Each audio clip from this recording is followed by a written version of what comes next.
Welcome to Unshakeable with Human Design, the show dedicated to helping entrepreneurs use human design to shift from hustle to flow without sacrificing results. Come here to become an unshakable human and build an unshakable business according to your human design. I'm your host, Nicole Lano. Hello and welcome to Unshakeable with Human Design, everybody. I'm excited to be here with you and with a special guest. It's not just me today, which I'm so thrilled about. I love doing interviews and I have done so few of them in recent months. So I'm super excited not only to have a guest, but to have this particular guest. She and I met at a retreat. Well, we met a few times, but I got to know her at a retreat for a mastermind that I'm a part of. And she just brought such amazing energy and insight, and her presence was so grounding to everybody there that I'm so excited to bring her to you. Her name's Erin Nicole Porter. She's an energetics business coach, master practitioner and trainer of NLP and hypnosis, breathwork facilitator, somatic experiencing practitioner and training, adult attachment repair model therapist, and host of the Energetics of Business podcast, which you should check out. Erin, welcome to the show. Thank you for being here. And I like to kick it over to my guest to introduce themselves and tell everybody what I didn't capture in that bio. I love it.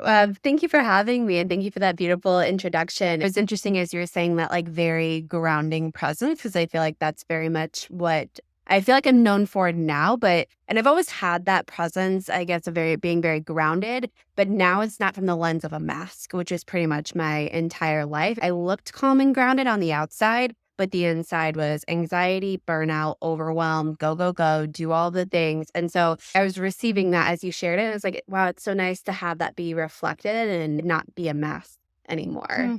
Yeah, absolutely. And I also want to say that Erin is a 3/5 Splenic projector. And we're going to talk a little bit about that, about the mask of the 5. The 5 line can definitely wear a mask because it's very uncomfortable for us to be seen because people don't really see us, and it can feel really uncomfortable. But I think that also is a testament to your journey and what you do, which is, I think a lot of us that end up teaching the things that we teach, where we're teaching the squishier stuff, as I refer to it, like the embodiment practices, the energetics, the mindset, all of these tools that we have. Those of us who have gone through that journey, it's sort of like we have to share it because it's so life-changing to come out and be yourself and to really step into your authenticity and take off the mask. Can you tell us a little bit about where you were and like how you got to this point? I'd say the big thing where I started finding the body. So I'd done a lot of mindset work, inner child work, all of those sorts of things for a few years at this point. And I had even been trained in breath work, started tapping into, doing a lot of breathwork practices. Again, like I said, being certified in it. And that started to open up a doorway, but it was when I really began to do more somatic based coaching, a mix of attachment work, somatic experiencing, energetic patterning, where I really felt like my whole body, I was like, oh, this was it. Not that it was necessarily like a missing piece, because I feel like I wouldn't have gotten to finding that place until I found everything else. But I felt like there were certain places where I was looping. I'm like, okay, this is a constant story, or this is a constant thing, whether it was with relationships, money, business, what have you. And when I sat there working with a mentor of mine and actually beginning to work with the internal parts, I was like, oh, okay, this is it. Because I tried to mentalize everything I looked at in business and life. It was through this protection lens of strategic and almost strategy within the healing too. It was healing to get, healing to fix, healing to overcome. And so I literally just took that whole strategic lens that I used to have of, let me figure out all the strategy and what am I supposed to do here. But then I looked at my whole body and my whole internal system and healing from that same lens. And so somatic work was the first time where I was like, oh, I'm trying to figure out and fix these parts of me, and I'm meeting the parts from the resistance that these parts feel. So that's where I'm like, I see what I'm doing here, trying to mentalize an experience that can't be mentalized. I got chills there just listening to that, because I think that is embodiment, right? That's really being able to embody the work and not making it a mental process and not making it all this strategic, how can I get what I want? And I do want to give you guys a little insight into Erin's chart. She has a defined head, a defined ajna, and a defined throat. And you have two channels running from your ajna to your throat, which that strategic side of wanting to be able to formalize things into a message, wanting to be able to make sense of things with such an active mind that you have, that makes a lot of sense. And there's lots of things in your design that lead to why you would do something like that, why that's really very natural for you.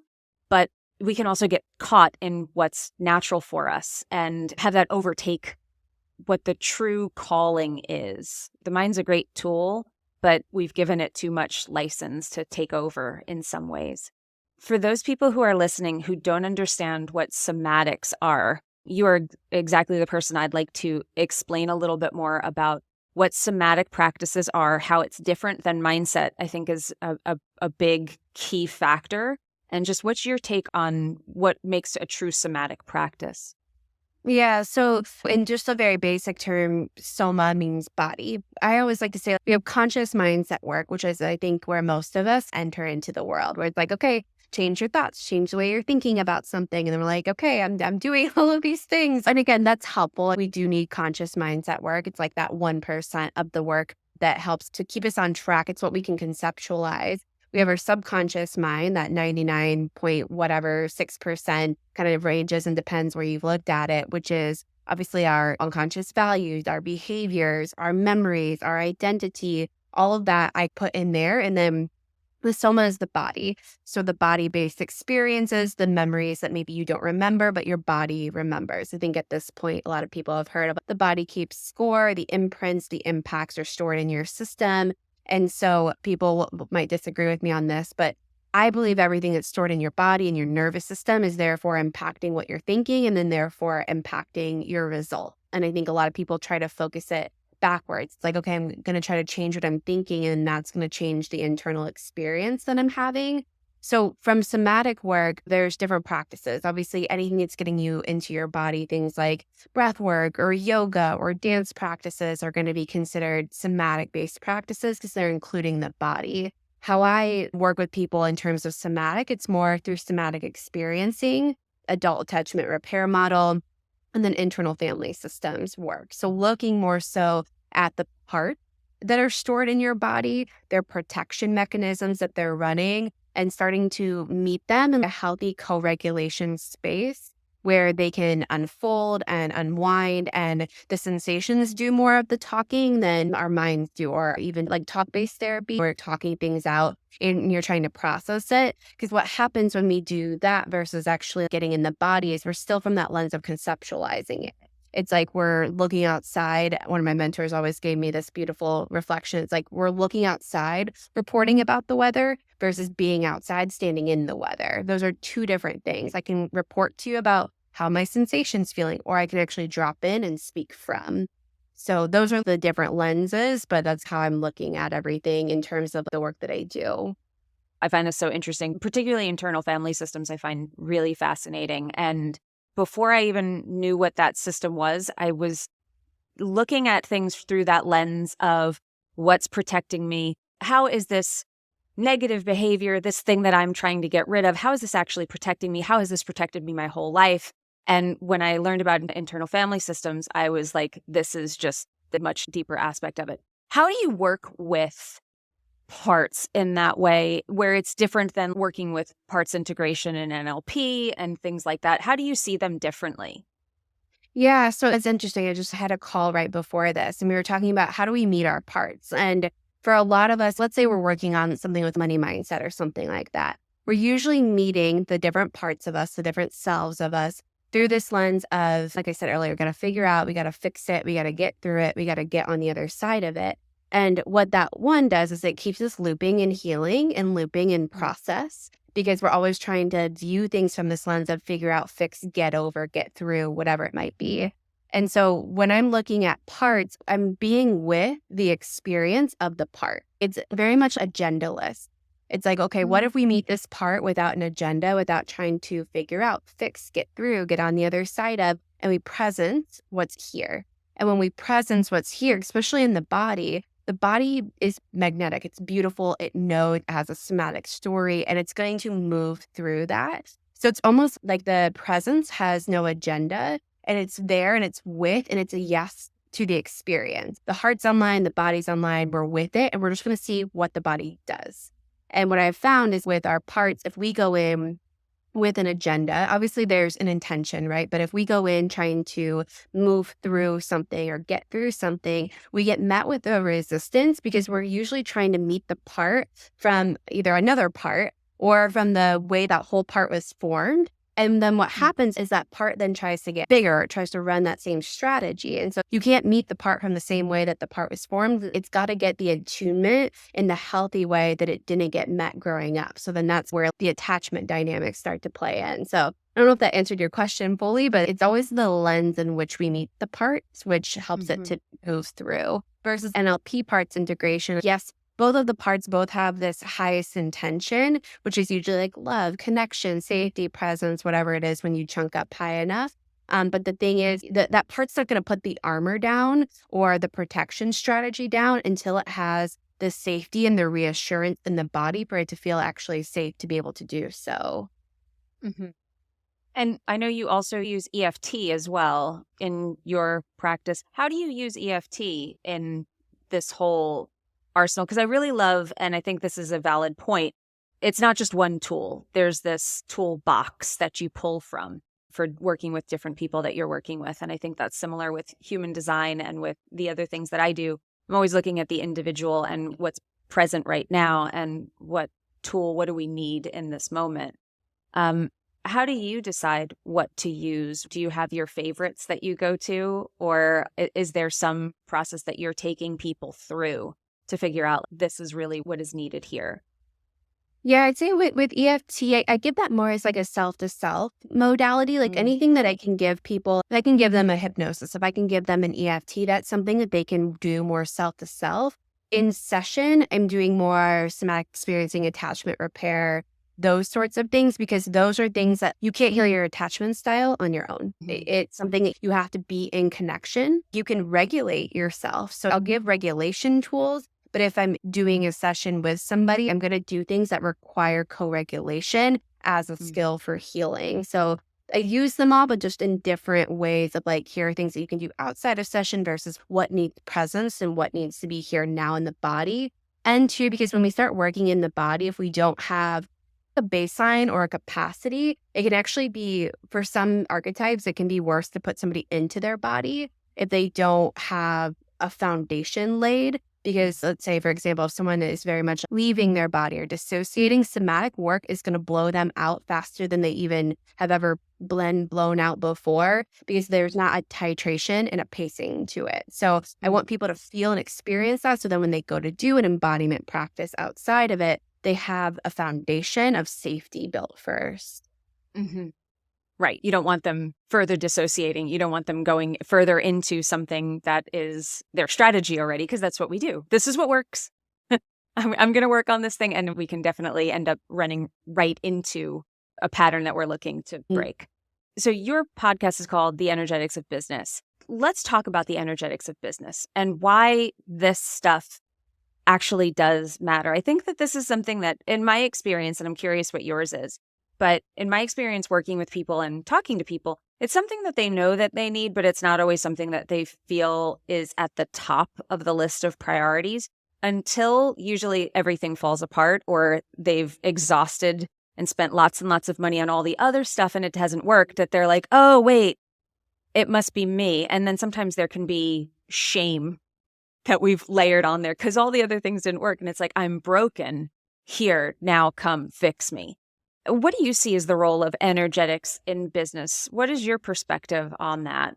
You know, it's so interesting that you said that first part, because everyone does usually come to this work in like a rescue dynamic. And if we would approach our businesses from body first, it'd be so fascinating, right? But a lot of us, we find it when we've clawed through everything else and then we're here and we're like, okay, now I'm going to build from this foundation. And I think what happens is a lot of us have to rebuild our businesses from the body. Once you find it, you're like, okay, I can see now where everything that I'm running and operating is from a strategy and a part. And you usually end up rebuilding. I've rebuilt multiple times once I've found things that were operating just from an older lens or from a part that was trying to get a need met, and then I rebuild it from the body. And so When we're looking at the energetics of business, find this type of work first because it's going to create you more sustainability, more longevity, because you're operating in more of the truth than you are operating in a part of you that's trying to get a need met through the business. If your nervous system's dysregulated or you have, again, parts that are running your business, like your little inner children are just operating all the things,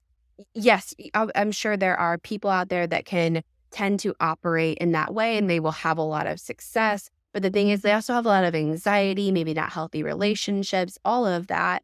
Or the mask is everything's great, everything's awesome. But you look at your HRV score, you look at all of these different things, and the body's telling a different story. So the energetics of business, we get your body on board, align it within your strategy in business and not just doing what you think you have to do to be successful. Making sure your nervous system's regulated when you are launching. And again, you're not doing these giant things where you get all this prep for this launch and this thing, and then you crash after. For me, I look at the energetics as sustainability and scalability versus just being on this constant roller coaster that we say that we have to be on in order to be successful. I don't really buy into that. Yes, there's dips, there's highs, there's lows, but it shouldn't constantly feel that way. Yes, there's spirituality. Yes, there's some woo elements, but a lot of it's just science. It's the nervous system. It's the science of safety in the body, all of those things. And when we build from there, we build businesses that are actually meant to last.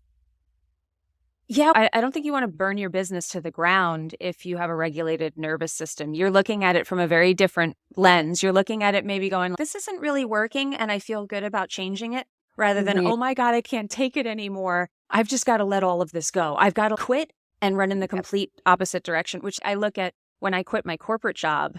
That was a dysregulated nervous system. I was diagnosed clinically depressed. And I was like, I have to pick up and move across the country. I have to leave. And that was it was an aligned decision. However, it was definitely from a place of high stress, anxiety, fear, and really feeling out of control in my body. And I look at the energetics of business from my own perspective and my own business and the people that I work with. It's the ability to wake up every day and no matter what happens. I mean, this podcast is called Unshakeable, not because we don't feel anything, but because nothing's going to knock me down. There's nothing I can't handle. There's nothing that can come my way and I can't allow to feel it all, let it pass through me and make a decision still from a grounded, clear place and keep going. And not from that wounded place of, I must keep going or it's all going to fall apart. It's like, no, I can take a day off because that's truly what I need right now. And I need to be at my best, Totally. I feel like we've almost normalized that. Like I see a lot of posts on social media, like if you don't feel like burning your business down every day, are you even an entrepreneur? And I'm like, actually, that doesn't have to be that way. That's, again, where we've fell into some societal programming of it has to be this extreme. And we actually don't have to be in constant stress, fight or flight, and all of these things in order to build success. It's just what we've been programmed or conditioned to be able to do to be successful. Totally. And I want to ask your take on toxic positivity. Putting the mask on is another way to look at this too.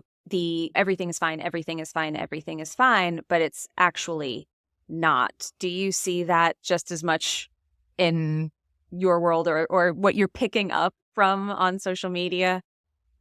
1,000%. And I think too, especially when you are looking at the somatics of somebody, at least for me, I'm just going to see through people in that way. Yes, you're telling me one thing, but all of your physical cues, like I can watch you dissociate. I can watch you move your body in certain ways. I can sense the level of presence and connection and all of those things versus if you're not. So for me, I used to be able to be like, oh, they must have everything. They're making all this money, X, Y, and Z. But now I feel like you just can't hide behind that anymore. At least I can't. I think once I finally stopped hiding behind it, then I could see it within other people as well. But I had to also stop lying to myself that way first and put that guard down too. And I think this is a beautiful segue to talk about your design a little bit, if you're game for that. You being a projector, what has your journey been like? We talked a little bit before we started recording about you operating like a lot of projectors do as a mani-gen before you get grounded into, no, actually, I'm like this. But you are meant to see deeply into people. You're meant to be able to tune into energetically. You are not in alignment. Something's inauthentic happening here. I think it's almost perfect that you are a somatic practitioner, just because you can pick up on that sacral energy that 70% of the world has, which is telling them to go. You can pick up your completely open emotional center. You can really tune in to what other people are feeling. What has it been like? How do you see yourself as a projector and the experience of being a projector now versus before? I think a lot of it I felt during launches where Mm. my business before I had program that led to program that led to program. And I was constantly launching. Like I was always in this launch and this program and running 5 programs that were live and doing all of these things at once. And it was like, it was great. Like it definitely built me to wherever it is that I was going. It was helpful for me to learn all of those things. And then I'm like, wait, what if I'm just not doing 9,000 things at once? And had to obviously do a lot of deconditioning around the fear of doing more in order to be successful. But what I actually found within that too, and I think it can relate to any type of design, is I actually had to find the safety in my body first before I could be more in that projector essence and operate that way. Because for a lot of people, we don't feel safe in the not doing. We feel safe only in doing, or if we're not doing, we're more dissociating than we are actually truly resting. And I think that was something when I started playing and experimenting more with my design, I was like, I'm not resting. I can try to tell everybody that I'm resting. I'm either dissociating or I'm spinning out, not feeling safe in the rest. And so I feel like I had to work all of those parts and find more of that to land before I could really let myself be in that space. I'm like falling off the edge of my seat because I feel like that's something, not just with projectors, not just with the non-sacrals. I do this with sacrals too, because you're waiting for response. We're not supposed to be just bing, bing, bing, bing, bing, going all the time, just waiting for the right response and doing things in between. There's rest involved for everyone. There's just different levels of rest. And once you kick the generator on, we can sustain the energy for a long time. We can keep going. That's the difference. We're all designed to rest. Nobody's meant to be going all the time. But I loved what you said, that when you were resting, you weren't really resting. You were either dissociating or you were just spinning in a loop of being uncomfortable with the rest and wanting to be in action. What's the difference now with your experience of what you're able to feel and what you're able to do now that you are grounded in that energy of being a projector? I think it's interesting too, because the people who I find who are in alignment, they found other tools that helped them regulate their nervous system, decondition some of the parts of their design without knowing what they were doing, that they were doing it to their design.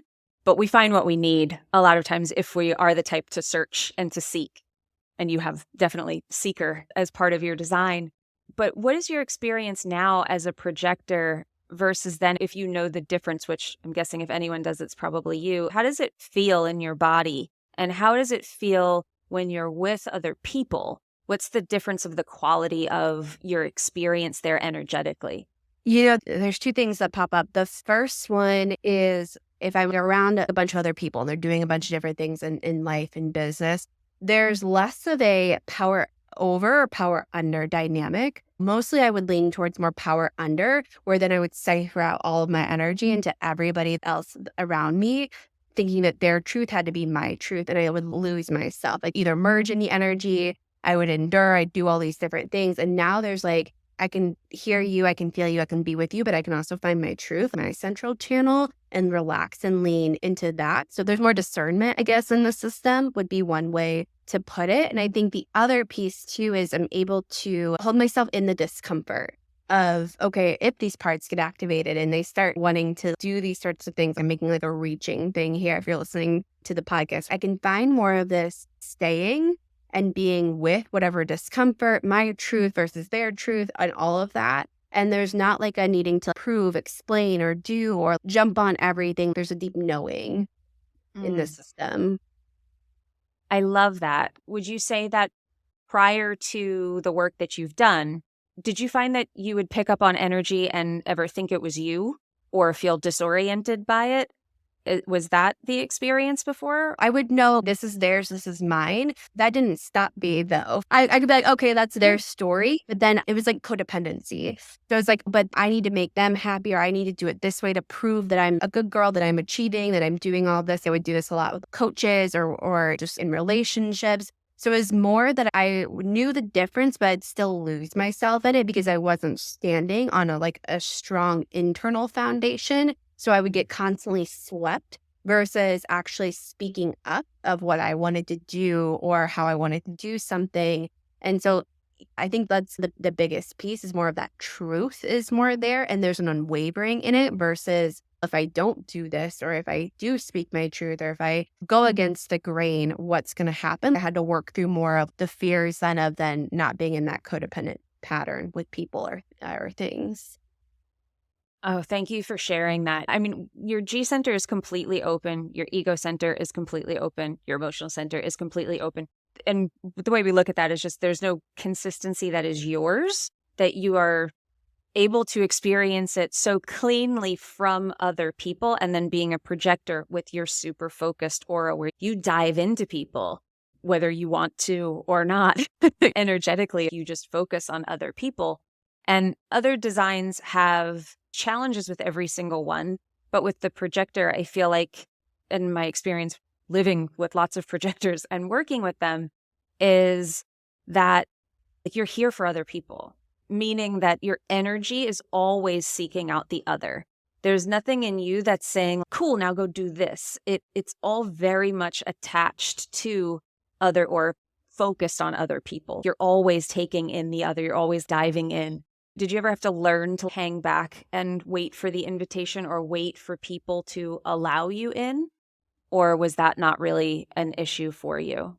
I think I had to learn more emotionally not to rescue people. I very much had the lens of what I call the fixer coach archetype, where I would just want to put out everybody's fire. I wanted to rescue people from their own discomfort because I couldn't be with my own emotional discomfort. And this is also something within the merging pattern, within the 5 personality patterns, where you self-abandon your own needs and you go fix and rescue everybody else's because that's the way that you get out of your own discomfort. So yeah, a different map, but very similar, I think, to what you're sharing. So it was more so, I don't know if I necessarily was waiting for the invitation. I was like, "Oh, you need a life vest? I'll take off mine and take off everything and give it to all of you. And no, I'll be good. I'll be fine. I don't have needs. What are those? I'll just project all my needs out onto you, fix them, and then feel good about myself."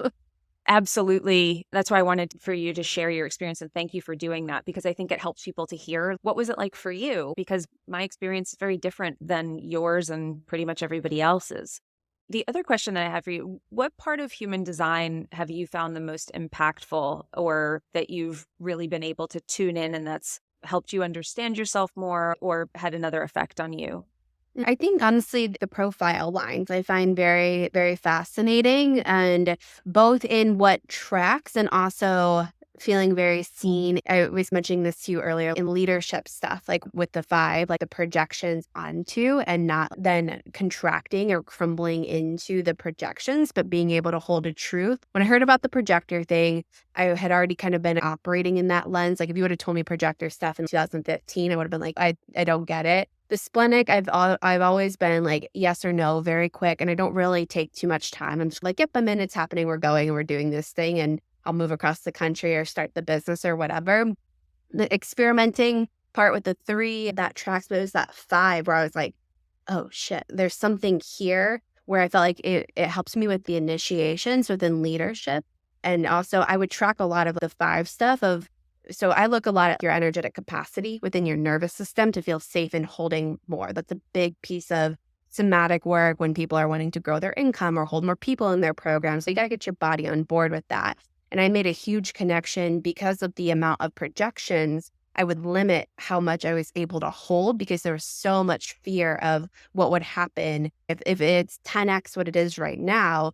That's 10x the good. Can I actually receive that and hold that? And that's also 10x the possibility of somebody not liking me. Can I receive and hold that? So those are some of the connections that I've made then in the body too. That's huge. And I love that you made that connection because that takes people a long time usually to get to that point because the projections, and I know I've had this experience. My 5 is in the front, so I'm a 5-1. And it's still there. It's just, do you feel it? Like I identify with it. You might not identify with the 5 as much. Do you have that experience where you identify more with, I try things, I experiment. Like you said, I move across the country and if it doesn't work, whatever, I'll change it again. That's so 3. we'll just do it again and we'll do it better next time. Do you find that you identify more with that consciously than the 5? Yeah, definitely. Yeah. Yeah. And that's really the big difference. They're both there equally. There's nothing that's there more or less. There's just one that it's out in front and being like, that's who I am. And so I'm curious. I know that once I understood what projections were, I realized how much of it was affecting my nervous system and was something that I feel daily, like every time I'm around people, and how much I was anticipating projections and how much I hid from them or I masked to protect myself from them. Does that resonate at all for you? Yeah, I think it's what always has been such a limiter for me because I either wanted to live up to the projection that you had on me, and I always wanted to do that, or the moment that I was like, I don't want this projection anymore. I don't want to be on this pedestal or this thing, and I come down and I'd actually have to hold a boundary. Like, what a shocking thing, or up level my standards. Then there could be the attack on the other side of it because I wasn't operating anymore of the projection, or I couldn't be everything to everyone. So I feel like it was a lot of, first of all, I don't want this projection. I want to be here and see you from here and vice versa. But also if there were things that needed to adjust or change, some people are going to come along with you and some people aren't. And so being able to navigate then the dynamics and leadership that come with all of that too. Mm-hmm. Yeah, it's kind of a mind-blowing thing when you're a 5 and you find out what that all holds, because it unravels so much of how you've operated. And they said that the shadow of the 5 is usually 5s are either afraid of their own power and they hide from it, or they can go to the other end of being overactive where it's power hungry and authoritarian. And we don't want to be any of those things. And the challenging thing is that we have to be ourselves outside of the projections, but the projections are what other people see. So finding yourself, I think, is one of the core pieces for anyone who holds a 5 line in a prominent place for sure. Mm-hmm. So I love that you've come to all of this through the work that you've been doing. And I know you've been exposed to and been working with human design for a while as well. But I think that it's a testament to all of this work, the energetic work in general, that all roads lead to alignment in some way if you're seeking it with an open heart. Mm-hmm. Mm-hmm. Yeah. And it was interesting what you were saying with the 5. Like I would use the terms power over, power under dynamic because I would go more into the power under dynamic. Like I couldn't actually receive the reflections or whatever was coming in, like in terms of the healthy projections or the healthy praise or whatever it was. My body couldn't receive it. And so then I would also then do the same thing of let me power down more and hide and mask and all of that. So just as you were sharing that, it's like I referred to the 5 personality patterns work a lot where the enduring patterns were power under, the aggressive patterns more power over. And a lot of times with childhood, you can oscillate within those two. So yeah, just interesting how you made that connection. I was like, oh yeah, that map goes with this map in that way. I love that, the power under and the enduring and aggressive. I can think of times in my life where I shifted from one to the other, where it went from our dynamic is enduring and I made a choice, but then you overshoot it and now it goes aggressive. So it's so interesting, this work and all the work that you do. Tell everybody, how can they work with you? How can they learn more about what you do? Because it is such deep and just universally impactful work that you do. And it does have a monetary impact. It does have an impact on what you are able to achieve and grow into. It's probably things you haven't even consciously attached to because you're afraid to go there. That the possibilities beyond yourself are so much greater once you do start doing this work. So tell everybody where they can learn more about you, what you do, and how they can work with you. Yeah. So I'm pretty much Erin Nicole coaching everywhere that you go on the internet. The Energetics of Business is also my podcast. And I actually have a book. It's called Burnout to Breakthrough, where I bridge my gap, I guess, between just burning out, go, doing all the things. And obviously then not finding that as my pathway anymore. So that book is on Amazon and I usually have different ways. I have my certification, working together, one-to-one and all of that. Well, I highly recommend you checking all of that out. We will link all of that up in the show notes for you as well to make it super easy for you to find Erin and to find all of the ways that you can work with her and learn more about her. Thank you so much for being here. I really appreciate you having this conversation and just being your beautiful self and sharing your wisdom with us. Thank you for being here. Thank you for having me. And thank you for making it all the way to the end of this episode with us, listener.